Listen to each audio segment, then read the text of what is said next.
Salut, moi c'est Félix, puis aujourd'hui je vous amène rouler Tremblant. Mon émission Vélo, une présentation Rocky Mountain. Love the ride.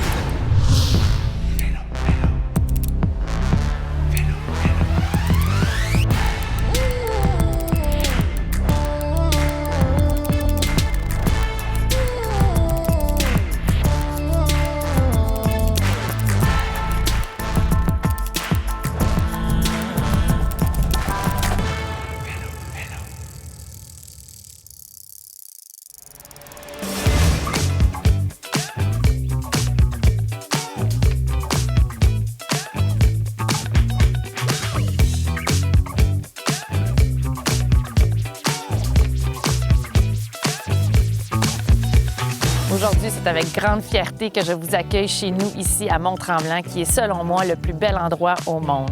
Mont-Tremblant, c'est la nature grandiose, c'est des paysages complètement spectaculaires. À Mont-Tremblant, je vous dirais qu'il y a des activités pour tous les goûts. On est reconnu comme une destination vélo. On a un circuit Ironman balisé pour ceux qui veulent s'entraîner. On a également plusieurs endroits sécuritaires pour se promener en vélo, que ce soit le Petit Train du Nord, que ce soit la multifonctionnelle à la montagne. En dehors de l'activité physique, bien, ceux qui aiment ça, un petit peu plus d'adrénaline, bien, on a aussi le zip truck éco-tour à la montagne. On a la luge pour dévaler la montagne à toute vitesse. Ça, c'est sans compter toute la programmation qu'on a l'été, les événements qui sont présents, que ce soit le Festival de blues, le Ironman, le Festi Jazz, le demi-marathon. Sachez aussi que nos lacs sont accessibles. On a plusieurs activités nautiques sur le territoire, que ce soit le kayak, le canot, la planche à pagaie sur la rivière, sur nos lacs. Évidemment, il y a de quoi se rafraîchir ici à Mont-Tremblant et nos lacs sont spectaculaires. Aujourd'hui, pour partir l'aventure, on vous amène avec nous découvrir nos sentiers de vélo de montagne. Bonne journée!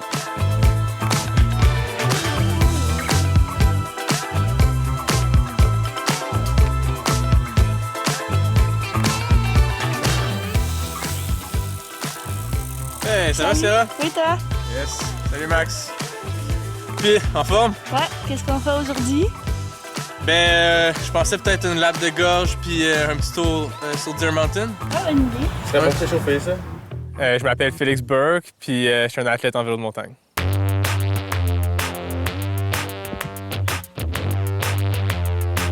Aujourd'hui, on va être accompagné de Sierra puis de Max.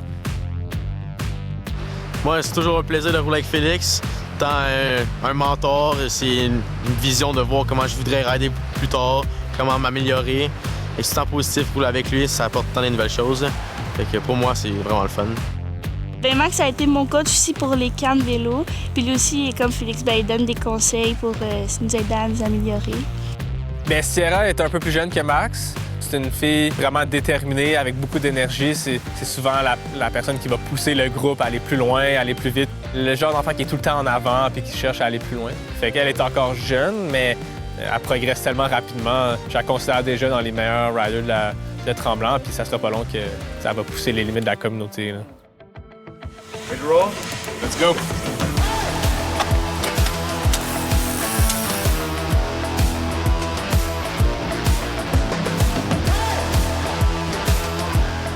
Aujourd'hui, on va rouler les pins, la labyrinthe, la gorge, puis la Hawaii en bas. La labyrinthe, la raison qu'elle s'appelle la labyrinthe, c'est que c'est une forêt plantée. Tous les arbres sont cordés.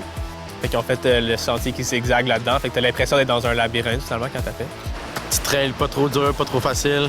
Juste pour s'échauffer, prendre du confort sur le vélo. Puis c'est aussi où il y a la zone de pratique pour les débutants, qui appelle la zone Équilibre, nommée après un gars qui s'appelle Emiliano, qui a vraiment dédié beaucoup de temps à la communauté. Puis là, il y a des drops, puis il y a des petits ponts, puis qu'on peut pratiquer des petites techniques. Le réseau de sentiers à la municipalité de Mont-Tremblant est très large. Il y a plus d'une trentaine de kilomètres pour le vélo de montagne, mais on a aussi des sentiers pédestres. On a des accès au réseau canotable. C'est un réseau 4 saisons avec aussi du fat bike, du ski de fond, de la raquette et du ski nordique partout à travers la municipalité pour l'hiver. Notre réseau, il est varié parce qu'on a différents types de terrains. Donc on est capable d'offrir des sentiers autant cross-country que enduro. Puis pour ceux qui n'ont pas leur vélo aussi, on offre de la location de vélo. Il y a plein de magasins locaux qui ont différents types de vélos, full suspension, des hardtails plus familiales et puis même des fat bikes. On a une offre très variée en termes de location de vélo. Bien, j'ai commencé quand même jeune à découvrir la montagne, soit en ski ou en vélo de montagne ou à pied, mais j'ai des parents en plein air. Mais c'est à 12 ans, quand j'ai déménagé dans l'Ouest avec ma famille, que je me suis fait des amis qui partageaient la même passion pour le vélo de montagne. Puis c'est avec eux que j'ai vraiment commencé à en faire plus, puis c'est devenu un peu un point central dans ma vie, finalement. Puis pendant ce temps-là, j'ai fait quelques compétitions pour le fun. Puis quand on est revenu, là, je me suis concentré sur la compétition. Fait que j'ai commencé avec les Coupes Québec, les Coupes Canada. Par la suite, là, j'ai évolué, j'ai eu des bons résultats, fait que je me suis fait sélectionner sur l'équipe du Québec. Puis là, j'ai continué de performer, puis je me suis fait sélectionner sur l'équipe nationale la première année. Puis on est allé au championnat du monde. L'année suivante, j'étais sur l'équipe nationale. Je faisais des Coupes du monde. Puis c'est à force de comme essayer de percer. J'avais un peu de difficulté avec tout le voyagement, justement. La majorité du sport cross-country, ça se fait en Europe. Au fur et à mesure, j'ai juste comme un peu perdu la raison d'être pour moi du vélo de montagne. Puis là, je me suis posé la question, OK, bien, est-ce que c'est vraiment ce que j'ai envie de faire, finalement? Continuer ce parcours-là jusqu'à temps que je perce. Puis autant que j'étais déterminé, je voulais prioriser mon bien-être, finalement. Fait que j'ai changé de direction à ce moment-là. Quand j'ai fait le switch, mon commanditaire principal, Rocky Mountain, m'a vraiment encouragé là-dedans, parce que c'est tellement une compagnie qui encourage la passion pour le sport puis le riding en soi, plus que la compétition. Quand j'aurais dit c'est ça que je voulais faire, ils m'ont vraiment encouragé. Fait qu'on a trouvé des courses aux endroits que je voulais découvrir, sur des parcours vraiment plus techniques ou avec des features plus intéressants pour les riders. Je crois vraiment à la compagnie, les valeurs de la compagnie. Depuis que je suis jeune, mon premier vélo de montagne, c'était un Rocky Mountain. C'était comme un peu un rêve qui s'est réalisé quand ils m'ont commandité. Puis c'est pas une relation commanditaire-athlète traditionnelle. Je veux dire, c'est vraiment familial comme entreprise. J'ai l'impression que je peux leur dire n'importe quoi, autant dans les bons moments que dans les mauvais moments.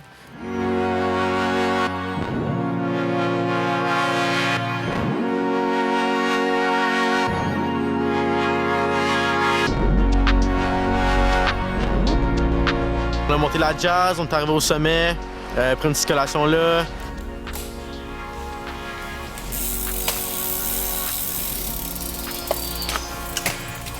Yeah, rendu en haut.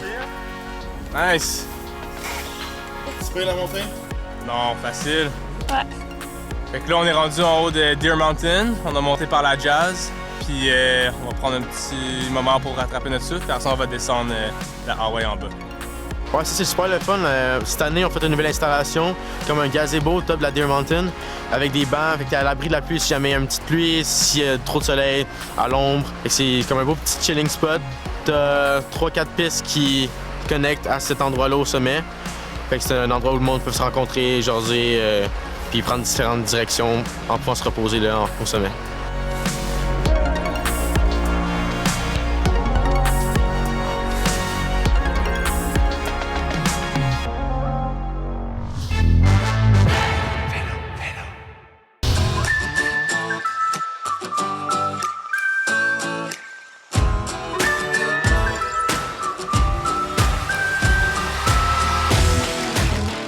Bien, la Hawaii en bas, c'est le nom officiel, mais dans la communauté, tout le monde l'appelle la Red Bull parce que elle a été construite pendant un événement de trail building que Red Bull a organisé. Ça fait quand même un petit bout de temps. Fait que c'était dans plusieurs communautés différentes. Il y avait un groupe de trail builders. Il y avait un nombre de temps pour construire une trail, la présenter, puis après ça, il y avait un gagnant de la compétition. C'est une super belle trail style freeride. Fait que ça commence avec une drop, puis c'est feature par feature. Quand tu vois le top de la piste, tu comprends ce que la piste va inclure. Là. Ça implique une piste à features, de drop, plus pour le côté adrénaline. Puis ça apparaît dès le début. Il faut que tu passes une arche avec le signe Red Bull. Fait que c'est une piste impressionnante du moment que tu commences. Là. C'est comme la place mythique là, que tu fais-tu la Red Bull? Oh, on va faire la Red Bull qui envoie en bas. C'est comme la gate de compétition. C'est comme, OK, à partir d'ici, all in.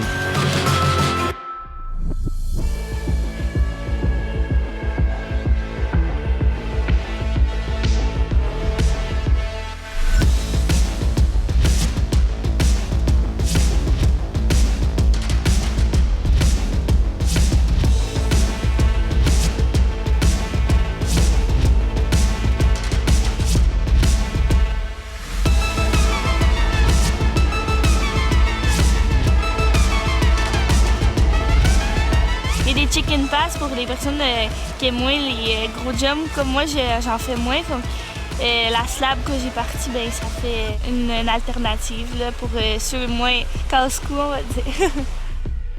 Pour notre développement de sentier, on fait affaire à une équipe de professionnels qui a une très belle expertise en développement de sentier, mais on fait aussi appel à la communauté en leur demandant leur avis, on les consulte pour savoir qu'est-ce qu'ils veulent comme sentier. Et on a aussi des riders professionnels qu'on consulte comme Félix Burke qui offre une très belle expertise. Fait qu'après la drop, dans la Red Bull, t'as quelques petits jumps, après ça tu montes sur une roche qui sert de wall ride, tu changes de direction, c'est un autre petit wall ride. Après ça, t'as un cap de roche plat avant de descendre une autre drop. C'est technique, mais assez flowy quand même comme piste. Puis après ça, c'est des virages techniques, puis à la fin, il y a une dernière drop, à peu près de la même grosseur que la première ronde. Ben, ça me fait du challenge parce que j'essaie d'aller un peu plus vite que la vitesse que moi j'irais normalement. Ça me pousse à dépasser mes limites puis d'essayer des nouveaux trucs comme ils me challenge un peu plus. Là.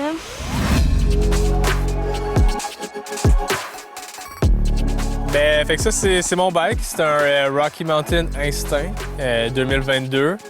Ben, ça, c'est un vélo qui tombe dans la catégorie trail, ce qui veut dire un vélo qui se limite par rien, finalement. Tu peux monter les plus hautes montagnes, faire des grandes distances, faire les sentiers les plus difficiles. C'est sur des suspensions Fox, 165 mm en avant, 140 en arrière. J'ai des pneus Maxxis. En ce moment, j'ai le modèle Asguy en avant puis en arrière. J'ai des freins XTR, dérailleur puis shifter XT. Des roues Raceface, pédalier Shimano, guidon Raceface. Ça, c'est le Fox Transfer Post. Un élément spécial, ça, c'est la selle Reform. C'est une compagnie à Vancouver qui fait des selles avec des rails en carbone, mais il y a un élément chauffant dans la selle qui fait en sorte que tu peux la mouler à tes fesses. Puis j'ai mon outil ici, mon outil One-Up, tout ce que j'ai besoin.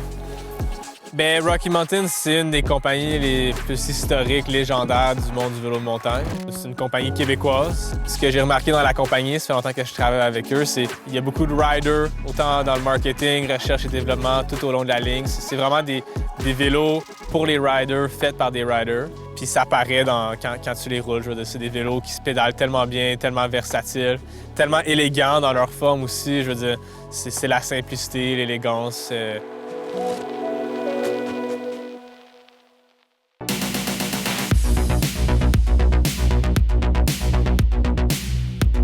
Après avoir traversé la montée Ryan, on retombe sur les pins Est. On roule ça, ça nous amène à la Villa Bellevue, qu'on prend un petit bout pour se rendre au début de la G-Bleue.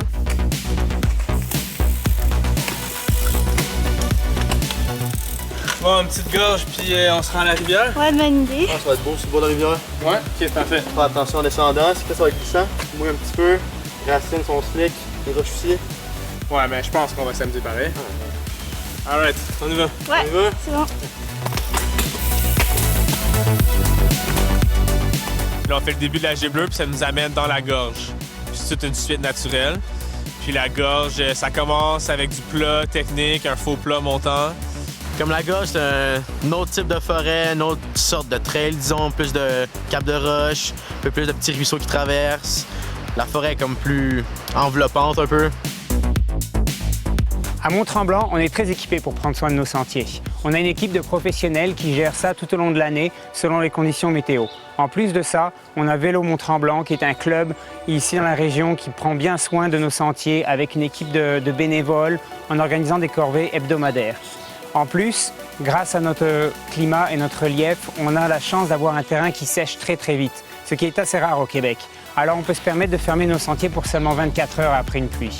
Et bien pour savoir justement quand est-ce qu'on peut venir faire du vélo à Mont-Tremblant, on a une application pour ça qui est mise à jour quotidiennement, Trailhub. C'est une application qu'on peut trouver sur notre site de la ville de Mont-Tremblant. Et là, on va pouvoir s'informer sur quels sentiers sont ouverts et les conditions aussi. Fait que Vélo Mont-Tremblant, c'est le club qui réunit toute la communauté de vélo de montagne ici à Tremblant, puis ça depuis les années 90. On travaille vraiment pour la promotion du développement des sentiers à Mont-Tremblant. On appuie les jeunes aussi dans leur développement, alors on les aide avec des formations, etc.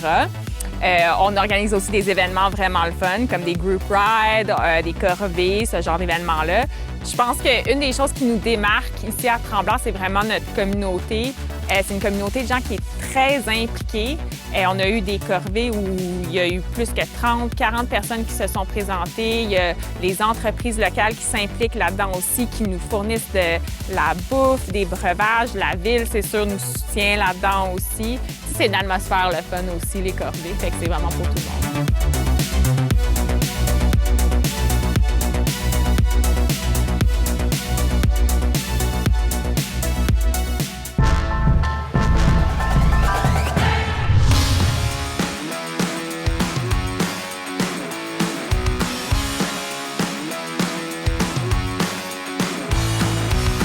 La gorge, c'est une trail qui monte assez graduelle tout le long. Puis ensuite, une fois que tu traverses la gorge en question avec le pont, bien là, tu commences la descente. Puis c'est une des plus belles descentes de Tremblant. Il y a vraiment beaucoup de flow naturel. Ils ont construit les virages, fait que tu peux garder ta vitesse, mais entre les virages, ils ont gardé la géographie naturelle qu'il y avait à cet endroit-là. Fait qu'on peut profiter des racines, des roches. Puis tu as l'impression d'être dans une forêt spéciale. Ouais, c'est une des plus fun dans les sentiers de Tremblant, là. C'est la trail que tous les niveaux peuvent y aller. Pas trop dur, puis si t'as un haut niveau, tu peux avoir du fun en masse. C'est vraiment le fun. Des sauts en masse, des virages, tu peux tout pratiquer quasiment là-dedans. Puis là, c'est le fun, ils ont intégré un bout de flow trail dans une piste plus naturelle. Fait que rendu à la moitié de la descente, tu rentres dans des gros berms. Il y a 4 gros berms, puis ensuite tu t'arrives dans une section de jump pour finir de bonne humeur. Il y a 1 ou 2 ans, ils ont refait tout le bas de la piste. Puis on fait des gros virages assez bien inclinés. L'inclinaison est superbe, là. Tu te couches dans le virage, puis ça se fait super bien. Bien, je trouve que ça te permet de canaliser ta vitesse un peu parce que sinon ça irait trop vite, mais j'aime ça, là, ça fait des obstacles. Bien, de plus en plus, les jumps ils grossissent, puis je me fais des défis avec Max. Là. C'est rendu maintenant qu'il peut me pousser, fait que c'est le fun de se faire des petits challenges avec lui. C'est pour ça que je challenge là-dessus, faire compétition de hauteur ou des petits trucs dessus, là. J'ai réussi à jumper un peu sur le jump, là, pas autant que les autres gars, mais...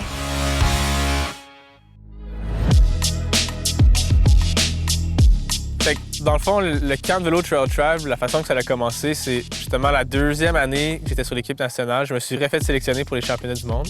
Puis je cherchais une façon de subventionner mon voyage. Fait que j'ai fait, dans ce temps-là, il y avait Make a Champ, c'était comme un site web comme de crowdfunding. Puis à la place de juste demander de l'argent, j'ai offert un échange. Dans le sens, si je recevais le montant que j'avais besoin, j'allais offrir un camp pour les enfants gratuit. Puis on a trippé, c'était super le fun. Fait qu'on s'est dit, ben pourquoi pas continuer. Puis ça allait juste vraiment continuer comme ça a doublé d'année en année. L'année dernière, il y avait plus que 300 enfants inscrits. On a 6 camps, on a un club 3 fois par semaine, puis on fait des activités un peu à la carte là, au fur et à mesure de l'été. La mission de Trail Tribe, ça diverge un peu du vélo de montagne. Fait que ce que j'essaie vraiment de montrer aux enfants, c'est comment être autonome en aventure. Puis comment avoir la confiance de faire une aventure puis de repousser ses limites. En tout cas, il y a plein d'éléments qui convergent avec le vélo montagne qui fait en sorte qu'en se développant dans ce sport-là, tu bâtis une confiance personnelle de partir à l'aventure, d'une découverte un peu de sa propre confiance. Max, en fait, je pense qu'il était là à la 2e édition. Puis il les a toutes faites par la suite. Là, ça fait quelques années qu'il est assistant/moniteur. Bien, c'est sûr qu'il m'a donné la piqûre pour le vélo parce que ces cas, c'est vraiment le fun. Fait que c'est pour ça que je me suis rendue bonne comme ça aujourd'hui. J'aime vraiment le fait qu'à chaque ride, à chaque année, tu peux t'améliorer puis réussir des nouveaux obstacles. Il y a toujours des défis de plus à avoir. Puis aussi, l'effet de groupe, c'est le fun. À chaque année, on se revoit. Fait que c'est ça que j'aime du vélo, là. Bien, en ce moment, je suis comme assistante coach à Trail Tribe. J'aime vraiment ça avec les autres enfants. Comme ça, je peux voir leur amélioration. Tu sais, les cas, ça dure 3 jours, mais au premier jour puis au dernier jour, ils sont vraiment rendus meilleurs. Ils ont plus confiance en eux et ils apprennent des nouvelles bases techniques, des choses comme ça.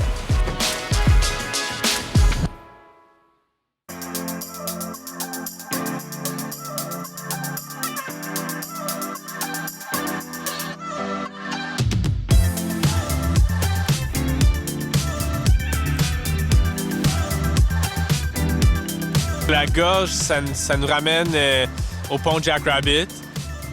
La rivière est tellement belle, puis c'est un peu un trait unique de notre réseau ici, c'est qu'on est des deux côtés de la rivière.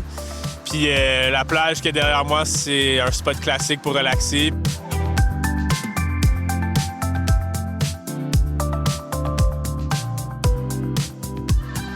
Puis avec le camp du jour, c'est normal qu'on vienne ici une journée quand il fait chaud, puis il y a 20 enfants qui vont relaxer sur le bord de l'eau, se rafraîchir un peu. Ouais, ça nous permet vraiment de bien finir nos rides ou même en plein milieu de la ride, s'il fait vraiment chaud, bien, on peut s'arrêter. Avec le camp, souvent avec les groupes, on peut se baigner là, vu que bien, ça nous permet de nous rafraîchir, faire une ride, faire des pauses, là, c'est fun.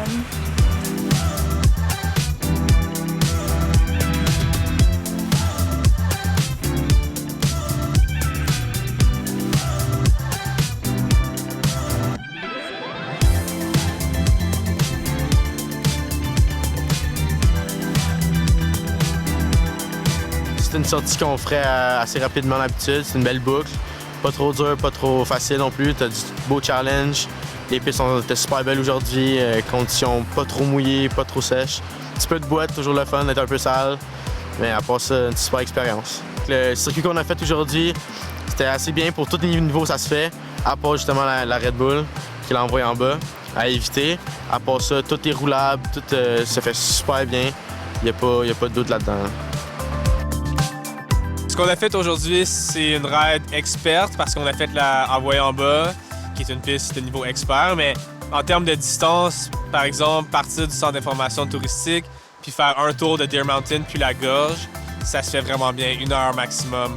Puis ensuite retourner au centre d'information. Il y a une bonne montée quand même, mais ça se fait super bien. Je le suggère pour n'importe qui.